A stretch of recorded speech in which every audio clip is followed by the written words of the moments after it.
señor Pedro. Buenos días. Señor Franque, ¿qué tal, Pedro? ¿Cómo estás? ¿Cómo están? ¿Qué tal? ¿Cómo estás, Cristian? ¿Todo bien? Bueno, yo creo que un programa de este tipo, o sea, de apoyo financiero, sí era necesario, pero hay que tener claro de que esto tiene costos. De hecho, en realidad luego yo no sabía, pero luego que escribí eso, me enteré que hay un informe del Ministerio de Economía y Finanzas que calcula que el costo de la primera etapa de los 30.000 millones va a ser de más de 7.000 millones para el Tesoro Público. Hay un informe interno del mes que lo dice. Yo no sabía. ¿Cómo un costo para el Tesoro Público, Pedro, por favor? Porque esos son 30.000 millones de créditos, pero el Estado da la garantía. Quiere decir eso que cualquiera de esos préstamos a cualquiera de estas grandes empresas, sea cual sea el tamaño que la empresa no paga, quien va a pagar es el Ministerio de Economía y Finanzas. O sea, quien va a pagar somos todos los contribuyentes. Y el cálculo que ha hecho el propio un área del Ministerio de Economía y Finanzas es que 7.500 millones, no me acuerdo de las cifras exactas, más de 7.000 millones de soles no van a ser pagados. Ahora, no van a ser pagados, pero ¿te parece factible, perdón Pedro que te interrumpa, ¿no? Que por ejemplo Ojo Público publique el día de hoy 10 empresas del grupo Interbank, ¿no? Del millonario más millonario Rodríguez Pastor? ¿Te parece factible que digamos que esas empresas no paguen? Porque claro, han hecho, digamos, de manera muy audaz se han hecho estos préstamos cruzados, ¿no? Pero claro, el Ministerio de Economía aclaró que ellos también, algo que seguramente también es muy criticable, pero ¿te imaginas a una de estas 10 empresas del Grupo Interbank no pagando ese préstamo? Bueno, sí me lo imagino, si, digamos, no sé, Cineplanet se mantiene, que está cerrado, es una empresa, pues porque, digamos, los empresarios, los grandes empresarios, lo que buscan es sus ganancias.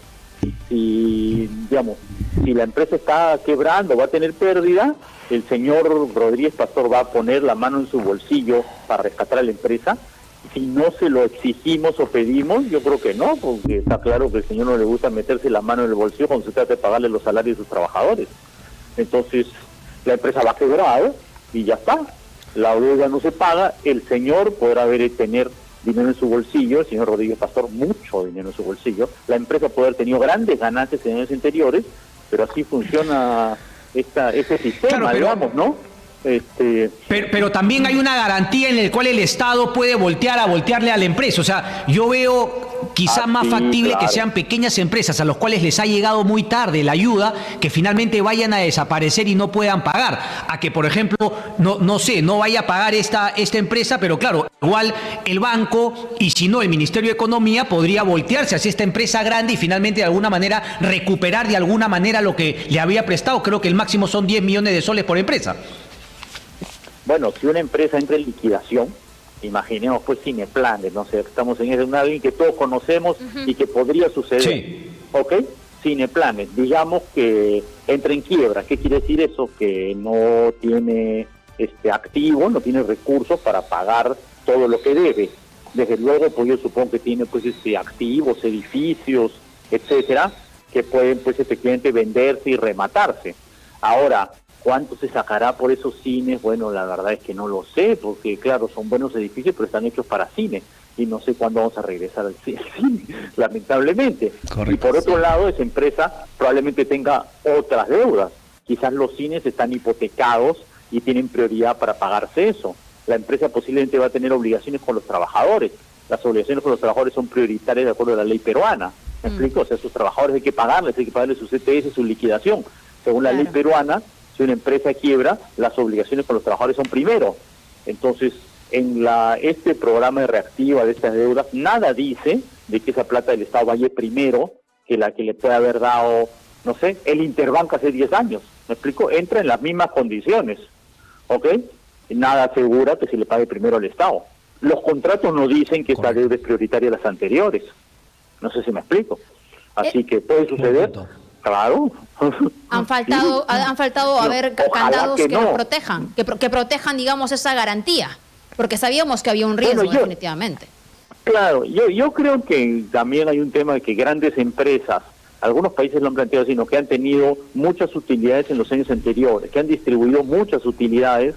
Pues yo creo que es bastante justo que el Estado diga, bueno, señores accionistas, ustedes que han sacado bastantes ganancias en el pasado, más que ponerse una mano en el pecho, póngase una mano en el bolsillo y aporten, ¿no? Digamos, ¿no? Rescaten a la empresa. No sé si me explico, ¿no? Me parece que sobre todo en caso de gente que tiene una alta concentración de dinero, Se estaba moviendo bueno, digamos, ¿no? en el legislativo una propuesta para no alcanzarle el reactiva a grandes empresas. A ver, lo que tenía era por aquellos que tienen entre sus accionistas más de 100 millones de soles o tengan más de 100 trabajadores y o mantengan procesos judiciales. ¿Esto es factible en un contexto donde se busca la reactivación económica? Bueno, mira, yo creo que es bueno dar un amplio soporte financiero a diversas empresas.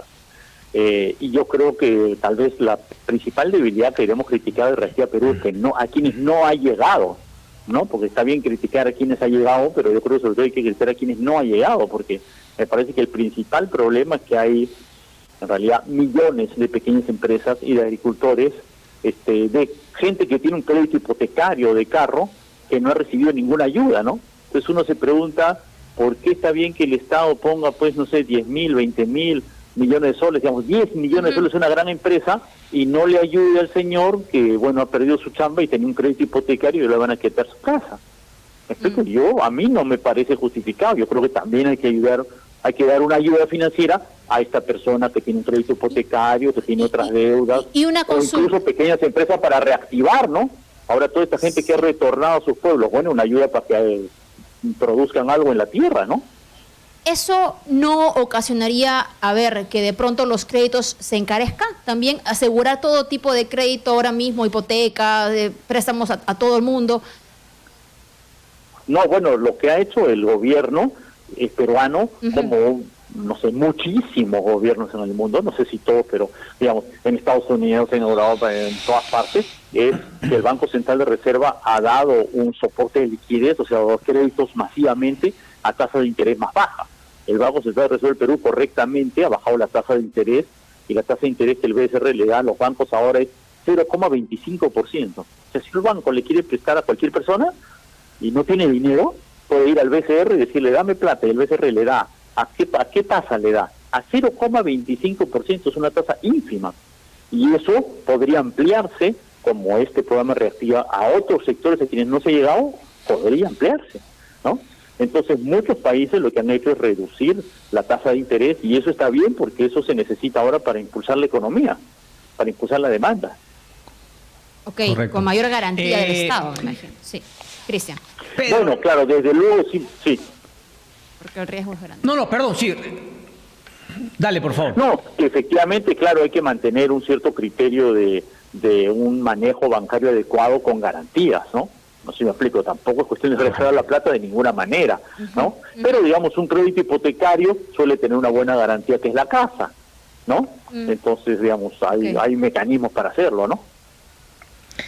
¿Te parece que el Reactiva 2, los 30.000 que están por venir, digamos, corrigen estas cosas que no te han gustado mucho del Reactiva 1? Porque, claro, conversamos con Waldo Mendoza, decía que desde su punto de vista había sido hiperexitoso el Reactiva 1. Claro, siempre hay cosas que mejorar y que se podían mejorar en esta segunda. Y eso respecto de las empresas y finalmente la reactivación económica. Pero tú también en tus columnas en Hildebrand en sus 3 has sostenido que debería haber otro tipo de ayuda más allá que el tema de los bonos, para que sea finalmente un bono universal. Entonces, si es que crees que el Reactiva 2 va a corregir los problemas del Reactiva 1, finalmente llegar a las personas, a las familias, en un sustento, en un apoyo económico para pasar esta crisis.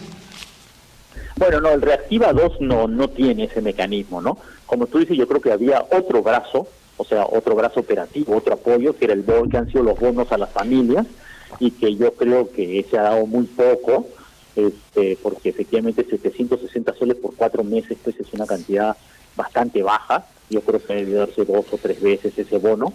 Y aparte nos puede pensar un apoyo financiero para los que tienen pues créditos, como un crédito hipotecario. El Reactiva no está entrando ahí, ¿no? Y es un vacío, ¿no? Yo creo que el Reactiva ha sido positivo por el lado de que ha dado liquidez masivamente de una manera relativamente rápida, pero efectivamente tiene todos estos defectos que hay que cubrir, y además, sobre todo, para llegar a las pequeñas empresas, a la agricultura. O sea, me parece que sobre todo por omisión es su principal error, ¿no? Su principal defecto. Correcto. A ver, yo quería un poquito preguntarte, Pedro, un poco por las gestiones o por los proyectos que se vienen dando desde el Congreso de la República. Condonación de la deuda para los bancos, ¿no? Finalmente eso era también algo que se ha propuesto para las deudas con los bancos. Waldo Mendoza nos decía que eso al final va a perjudicar a quien se supone quieren ayudar, es decir, a las personas de más bajos recursos, porque van a tener que ir al mercado negro finalmente de préstamo a tasas mucho más altas. Eso y también el tema... Bueno, sí, el tema del 6% de la educación, hay otra que te hacemos después, pero esos dos temas, 6% de educación, conociendo tú, siendo economista, ¿tiene sentido que el Congreso lo plantee cuando muchos dicen que no tiene iniciativa de gasto, si es que esto es algo efectista? Y el tema de la condonación de las deudas, ¿sería bueno? ¿Estás a favor de esa propuesta? Mira, lo del 6% es una demanda que tenemos desde hace mucho tiempo en el Perú, pero yo creo que ahorita no pasaría de lo que llamamos un saludo a la bandera, ¿no? Porque es positivo, sí, pero ahorita el gobierno va a estar pasando por una situación de apretón fiscal, digamos, ¿no? Y como tú dices, el Congreso no tiene iniciativa de gasto, entonces no sé si eso podría aprender a aprobarse como una ley, ¿no? Tendría que aprobarse, creo yo, como una reforma constitucional, y de hecho nadie puede plantear que eso sea inmediato, ¿no? Me explico, porque es como una meta, ¿no? Pero de un año a otro no, eso no es posible. Eso sería bueno lograrlo quizás en un quinquenio, sí, y ojalá que hubiera una meta y que el Congreso lo exija, ¿no? Digamos, apruebe presupuestos en ese sentido, ¿no?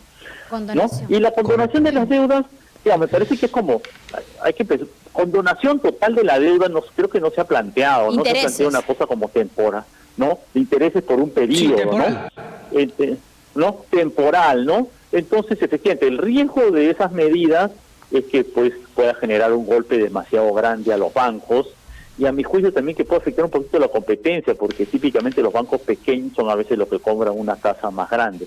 Pero por otro lado, yo creo que también responden a un problema real, a una necesidad, que es que se ha dado, como tú dices, 30.000, 60.000 millones de soles de apoyo a las empresas y a la gente, nada, ¿no? En términos financieros, más que el bono, o sea, al que tiene un crédito hipotecario, un crédito de consumo, un crédito de carro, a ellos no los apoyamos en nada.